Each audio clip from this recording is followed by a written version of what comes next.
Hello everyone, here's my introductory video. I'm your instructor, Christopher Anderson, but this semester please call me Miss Dre. Back here behind me, this is Willow. She is our adopted dog. We picked her up just over a year ago at the Bristol Animal Shelter, which is pretty close to where we live over here in Warren, Rhode Island. So I wanted to tell you a little bit about how I got to this point in my career and where I've been and why that's important to me. So when I started school back in 19, I was a music education major and I enjoyed it, but I probably wasn't really suited to be a music teacher. I thought that was what I wanted to do for a long, long time, but after 3 years of school, I just really wasn't into it. And point of fact, I actually ended up dropping out of school with like a 1.8 GPA, which is not stellar, which you can all imagine. What I really wanted to do was play music. So I went on tour and with some guys that I knew and had a great time with it. We were out on the road for about 3 years. We're one of those groups that, talk about how we almost made it, right? But we did pretty well. We opened up for Tonic and the Goo Goo Dolls for a while. We played a lot of shows with a lot of really cool bands. And no, I won't tell you the name of my band right away because I don't want you looking me up on YouTube immediately. But at the end of the semester, if you ask, I will tell you. So after 3 years of road travel with the big band that I was in, and then I was doing some smaller jazz bands that I had played with, we just decided we probably weren't going to make it. The guys were kind of chomping at the bit to either get on with their lives or take the next step. And the next step wasn't going to happen for us because we were playing a style of music that probably wasn't going to be super profitable. So we decided to split up, go our own ways. A couple of the guys are actually still out on the road playing, which is really cool. And then I decided I was going to go back to school, but I wasn't really sure what I wanted to do, right? I had thought for so long that I was going to be a music teacher that, well, I didn't really have a backup plan. So I'd gotten to really enjoy the performative aspect of being a musician. So I decided I would try speech. Right, this is stand up, talk, engage with people, be a part of their lives, help people understand things that are going on. And the first class I took was the Fundamentals of Public Speaking class at Iowa State University. I absolutely hated it. After the semester, I actually tried to drop out of school again. I had just had such a bad time in that class. And my advisor did this amazing thing for me where of course, she talks me down off the ledge, which is what your advisor's supposed to do. And she's like, no, don't drop out. We'll find you another major. And I'm like, I'm next to tears. I'm like, oh, I failed and my life's going to fall apart and I don't know why I'm doing anything anymore. But she talks me through this whole process and we get to the root of what happened and how I felt that there was a fundamental issue happening in the basic course being taught there at the university. And she gave me this amazing bit of advice that I will pass to you now. She said, Christopher, don't choose a major based on a career. Choose one based on a problem. What you need to do is you find a problem you want to solve for the rest of your life. Something that'll make you feel accomplished, make you feel good about yourself, make you feel happy at the end of the day. And then you find a major that helps you solve that problem. And she was absolutely right. It was probably the best advice I've ever gotten in my entire life. And she said, look, you have a problem with the way these classes are being taught. So instead of running away from it, what you need to do is dive in and keep going.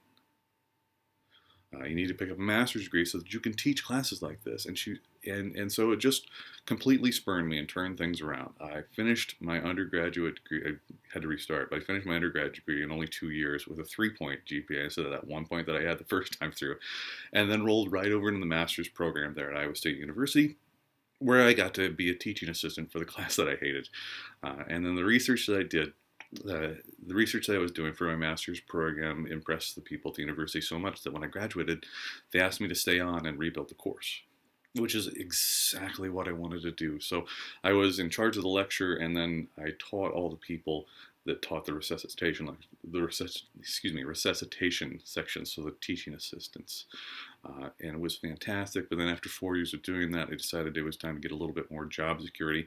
So I went out to get a PhD. I attended the University of Wisconsin, Milwaukee, for their communication studies PhD program. And now we're out here in Rhode Island because my wife was accepted to the University of Rhode Island's Doctor of Physical Therapy program. So she helped me get through my PhD, and I decided I needed to go help her get through her own doctoral program. So that brings us to Rhode Island. And I am thrilled to be teaching this class here online. I think that online education, of course, is going to be probably the future of what makes or breaks education. Um, Distance education is making it easier for more people to go to school. It's making it more convenient for people that have like jobs, families, anxiety, right? Dogs, maybe. uh, it allows us all to do so much more, but it is a more difficult medium, both for teaching and for studying. Uh, we see sometimes that teachers don't put as much into it. We see sometimes that students don't put as much into it. And so a lot of my research that I do now today is about how to make this a little bit better for everybody, not just the students, but also the instructors. I want it to be easier. I want it to be more convenient. I want it to be more practical for everyone involved. And that's kind of brought me here today to this class to help you get through the business and professional speaking course. A little bit more about me beyond that.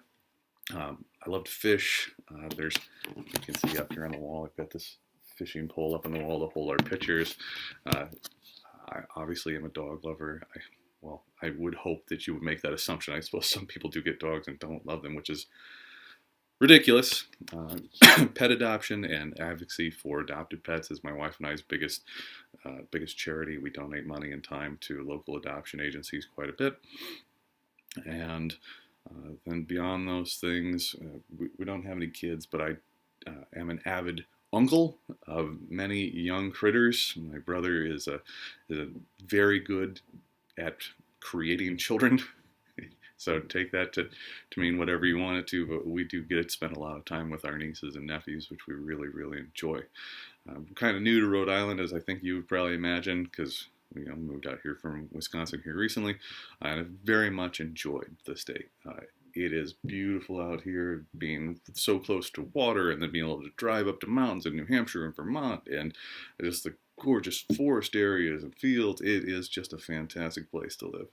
So that's just a touch about me. Please feel free to ask anything you'd like to know within reason. Like I'm probably not going to tell you anything about like my sex life or something, which is a weird question that started to pop up in our classes. So there's that for you. But anything about outside of that, I'm probably happy to tell you. And then again, at the end of the semester, I'll tell you what the name of the band was if you'd really like to know. So anyways, folks, I look forward to getting to know all of you this semester. And thank you very much for watching and commenting here.